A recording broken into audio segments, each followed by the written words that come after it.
بسم اللہ الرحمن الرحیم۔ ملائیشیا کی موجودہ کانفرنس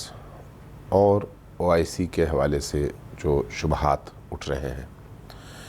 اس حوالے سے کافی سارے لوگوں نے سوال پوچھا ہے کہ ان دونوں کا آپس میں تعلق کیا بنتا ہے، ملائیشیا کی کانفرنس سے OIC کو کیا نقصان ہو سکتا ہے۔ یہ ذہن میں رکھیے گا کہ OIC اسلامی تمام ممالک کی مشترکہ ایک ایسی آرگنائزیشن ہے جس کی داغ بیل جب ڈالی گئی تھی تو اس کی بنیاد یہی تھی کہ اسلامی ممالک کے مسائل،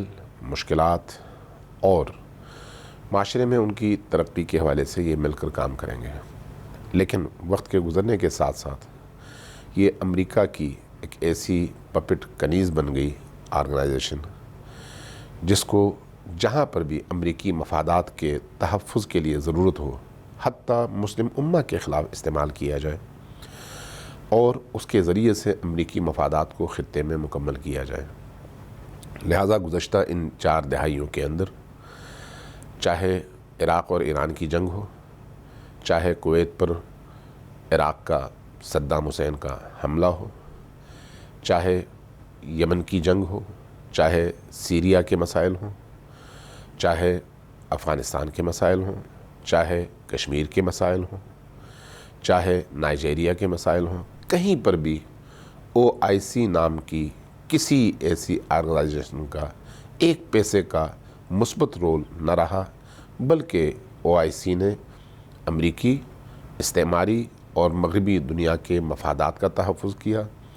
حتیٰ کشمیر کے مسئلے پر بن سلمان اور UAE کے امراء کی طرف سے جو میسج بھیجا گیا ان کے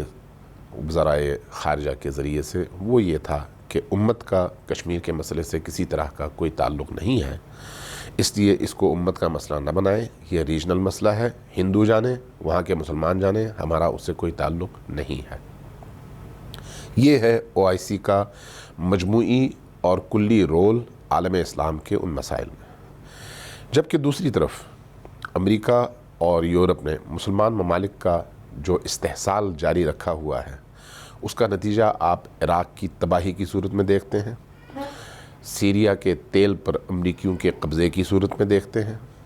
اسرائیل کے ہر دن بڑھتے ہوئے اثر و رسوخ اور ان کی طاقت کی شکل میں دیکھتے ہیں، کشمیر اور بالعموم انڈیا کی صورتحال، موجودہ جو صورتحال ہے، اس صورتحال میں آپ دیکھتے ہیں کہ کس طرح سے انڈیا نے مسلمانوں پر زمین تنگ کر دی ہے اور ان کے تمام حقوق یک بیک ایک کے بعد دوسرا سلب کر رہے ہیں۔ اور آپ اس صورت میں دیکھتے ہیں کہ افغانستان کے اندر افغان عوام کی امنگوں کے خلاف کس طرح سے امریکی اور یورپی اشارے پر یہی OIC کے رکن ممالک ان کو افغانیوں کے گرد گھیرا تنگ کرتے ہیں اور امریکی مفادات کی حفاظت کے لیے پالیسیز کا حصہ بنتے ہیں۔ یہی صورتحال آپ ایران کے حوالے سے دیکھتے ہیں کہ یورپ اور امریکہ اور اسرائیل کی طرف سے جس طرح سے ایران کے گرد 40 سالہ اقتصادی، معیشتی، سیاسی، سائنسی، ٹیکنالوجی، علم، صنعت، حرفت اور اسی طرح سے میڈیکل کے شعبے میں، باقی شعبوں میں بھی جس طرح سے استحصال اور محاصرے کا عمل جاری ہے، اس میں OIC کا رول اس کو مضبوط کرنے کا رہا، لیکن کسی ایک ملک کو اس صورتحال سے نجات دلانے کا نہیں رہا۔ اس اعتبار سے ایک ایسے نئے اتحاد کی ضرورت پوری دنیا کو ہے، پوری دنیا کے مسلمان ممالک کو، کہ جو مسلم ممالک کی ترقی کے حوالے سے، جو مسلم ممالک کو ٹیکنالوجی کی نئی دنیا سے آشنا کرنے کے حوالے سے، ٹیکنالوجی میں مغربی دنیا کی غلامی اور ان کی تقلید سے نکال کر اپنے پیروں پر کھڑا کرنے کے حوالے سے، باہمی معیشت اور کاروبار کے نئے اسلوب اپنانے کے حوالے سے، ڈالر کی قید سے نکل کر اپنی لوکل کرنسی کے ذریعے سے اپنی ٹریڈ اور اپنی معیشت کو بڑھانے کے حوالے سے، بارٹر ٹریڈ پر عمل پیرا ہو کر ایک دوسرے کے جنس سے سستے داموں استفادہ کرنے اور جو ٹیکنالوجی کسی ایک ملک میں ہے اور دوسرے میں نہیں ہے، اس سے استفادے کے حوالے سے ایسا موقع فراہم کرے جس سے ہمسایہ مسلمان ممالک کی ٹیکنالوجی سے ہم استفادہ کر سکیں اور ہماری ٹیکنالوجی سے ہمسایہ ملک استفادہ کر سکیں. یہ چیز کسی بھی صورت میں نہ چائنا کے حق میں ہے، نہ کسی صورت میں امریکہ کے حق میں ہے، نہ کسی صورت میں اسرائیل کے حق میں ہے، نہ کسی صورت میں یورپ کے حق میں ہے. چونکہ اگر ایسا ہوگا تو کم از کم 56 اسلامی ممالک مل کر جب آپس میں ٹریڈ شروع کریں گے تو ان تمام دشمن ممالک سے بے نیاز ہو چکے ہوں گے. جب ان ملکوں کے اندر کی تعمیر اور ترقی کا کام شروع ہوگا تو یورپ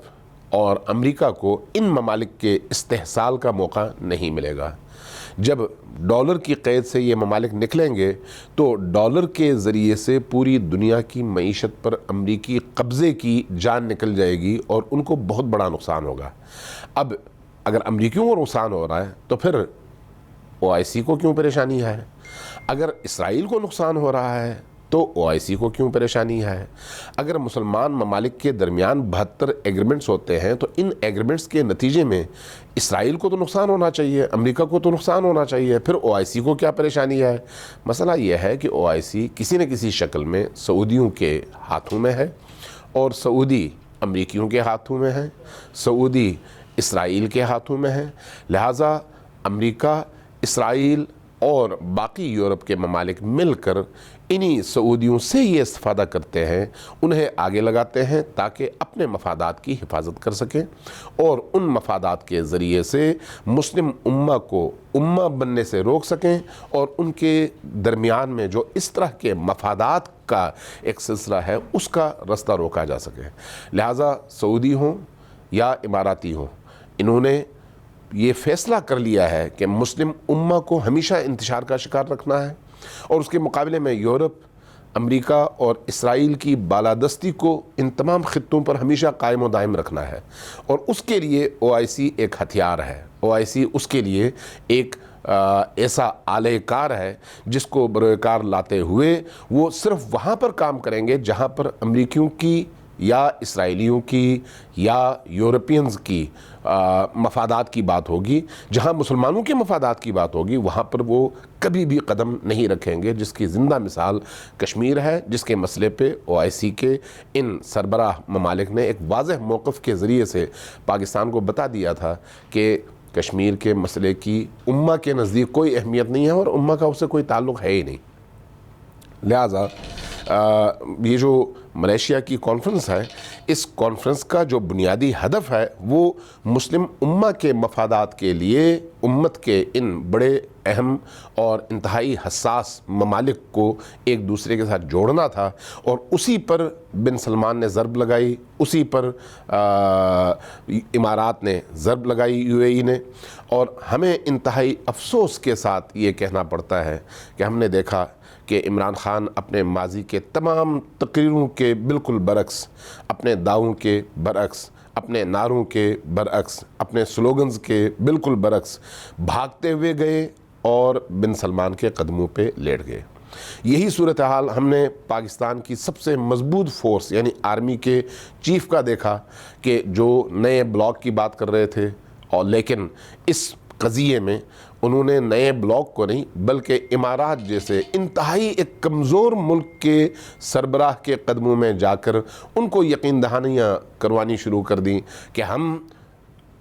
کوالالمپور کے اجلاس میں نہیں جائیں گے بلکہ ہم آپ کے ساتھ کھڑے ہیں اس لیے کہ ہم آپ کے ملازم اور آپ کے نوکر ہیں. اس کی وجہ کیا ہے؟ وجہ وہ $3 ارب ہیں جو سعودیوں نے اور اماراتیوں نے پاکستانی بینکوں میں رکھوائے ہوئے ہیں. گویا ہمیں یہ خطرہ تھا، جو کہ ہمیں کہا بھی گیا تھا پاکستان کو، کہ اگر آپ نے کوالالمپور کے اجلاس میں شرکت کی تو یہ ڈالرز ہم واپس نکال لیں گے اور جو آپ کے لوگ ہمارے ملکوں میں کام کر رہے ہیں ان کو ہم یہاں سے نکال دیں گے اور ان کی جگہ باہر سے، بنگلہ دیش سے، وہاں کے مقامیوں کو لا کر یہاں پر ملازمتیں دیں گے. جب خون دینے کی باری آتی ہے تو پاکستانی سر فہرست ہوتے ہیں. جب اسلامی ممالک کے مفادات کے خلاف جنگ کرنے کی باری آتی ہے تو پاکستانی فورسز کو اس کے لیے استعمال کرنے کی بھرپور کوشش کی جاتی ہے. جب یمن کی جنگ کا مسئلہ ہو یا کویت کی جنگ کا مسئلہ ہو یا حرمین کی حفاظت کا عنوان ہو تو اس وقت ان سب کو پاکستان یاد آتا ہے، لیکن جب امہ کے مجموعی مفادات کا مسئلہ ہو تو اس وقت جو ہے پاکستان کو اس سے روکا جاتا ہے۔ پاکستان کی بھی حمیت اور استقلال کا یہ عالم ہے کہ چند ٹکوں کی خاطر ہم ان کی ہر اس طرح کی ناجائز خواہش کے سامنے ڈھیر ہو رہے ہیں اور پوری دنیا کے اندر اپنی ہزیمت کا سامان فراہم کر رہے ہیں۔ ہماری آج کی دنیا میں جو ہماری ساکھ تھوڑی بہت رہ گئی تھی، وہ بھی اس سمٹ میں، اس کانفرنس میں عدم شرکت اور UAE اور سعودی عرب کے سامنے لیٹ جانے کے باعث ہماری وہ ساکھ بھی مکمل طور پر ختم ہو گئی ہے۔ یہ ایک تاریخی موڑ تھا، اسی طرح کا تاریخی موڑ جب لیاقت علی خان کے سامنے دو رستے تھے کہ وہ رشیا کا رخ کرے یا امریکہ کا، تو رشیا کا رخ کیے بغیر امریکہ کی طرف چلے گئے، لیکن بعد میں بعض مسائل پر تھوڑا سا بھی آپ نے انحراف کرنے کی کوشش کی تو آپ کو اڑا دیا گیا اور امریکیوں ہی نے اڑایا۔ وہ بھی ایک تاریخی لمحہ تھا، آج بھی ایک تاریخی لمحہ تھا، تاریخی موڑ تھا۔ اس موڑ میں ہم نے یہ ثابت کیا کہ ہماری گردنوں پر جو غلامی کی زنجیریں انگریزوں نے تقسیم سے پہلے پہنائی ہوئی تھیں، وہ زنجیریں ہم آج تک اتار نہیں سکے، اور اب بھی ہم انہی زنجیروں میں صرف گردن سے نہیں بلکہ ہاتھوں اور پاؤں سے بھی جکڑے ہوئے ہیں، اور ہم مکمل طور پر مقید ہیں، اسیر ہیں، قیدی ہیں، غلام ہیں، اور ان کے ابرو کے اشارے کے بغیر ہم کوئی آزادانہ قدم اٹھانے کی قابلیت نہیں رکھتے۔ مجھے یہ کہتے ہوئے حقیقت یہ ہے کہ رونا آ رہا ہے، حقیقت یہ ہے کہ بہت بے بسی محسوس ہو رہی ہے، حقیقت یہ ہے کہ انتہائی دکھ میں محسوس کر رہا ہوں کہ ہم اتنے بے حمیت ہیں دنیا کے اندر کہ دنیا نے ہمیں ایک کرائے کے ٹٹو اور کرائے کے غنڈے کے طور پر ٹریٹ کیا ہے، اور اس سے زیادہ ہمیں حیثیت دینے کو تیار نہیں ہے، جبکہ ہم پاکستان کی حیثیت سے، پاکستان کی طاقت سے، پاکستان کی اسلامی دنیا کے اندر جو جغرافیائی اس کا محل وقوع ہے اور جو عوامی طاقت ہے، جو عوام کے اندر شرف، حمیت اور غیرت ہے، اس کو سامنے رکھتے ہوئے ہم پوری دنیا کے مسلمانوں کو لیڈ بھی کر سکتے تھے اور ان کو دشمنوں کے مقابلے میں یکجا بھی کر سکتے تھے۔ لیکن آج انتہائی افسوس کے ساتھ چند ایسے دلال عربوں کے ہاتھوں ہم بک گئے ہیں جو خود اپنی حیثیت ہمیشہ داؤ پہ لگاتے ہیں، جن کی اپنی نگاہ میں ان کی کوئی عزت نہیں ہے، جن کی اپنی کوئی توقیر نہیں ہے۔ امریکہ کے اور یورپ کے کسی ایک سربراہ کے ایک چھوٹے سے بیان پر وہ ان کے قدموں پہ ڈھیر ہو جاتے ہیں، اور ہم ان بے غیرت عربوں کے قدموں پر ڈھیر ہو رہے ہیں۔ انتہائی افسوس کا مقام ہے۔ اللہ ہمیں بیداری کی قوت اور ہمارے اس ملک کے اندر شعور کی قوت سے ہمیں نوازے، تاکہ ہم ایک آزاد اور باہمیت قوم کے طور پر اپنی عظمت رفتہ کو حاصل کر سکیں، اور اسلام کے اصولوں کے مطابق اپنی ایک آزاد پالیسی اور مملکت کے مفاد کے مطابق ایک آزاد پالیسی کی بنیاد رکھ سکیں۔ والسلام علیکم ورحمۃ اللہ وبرکاتہ۔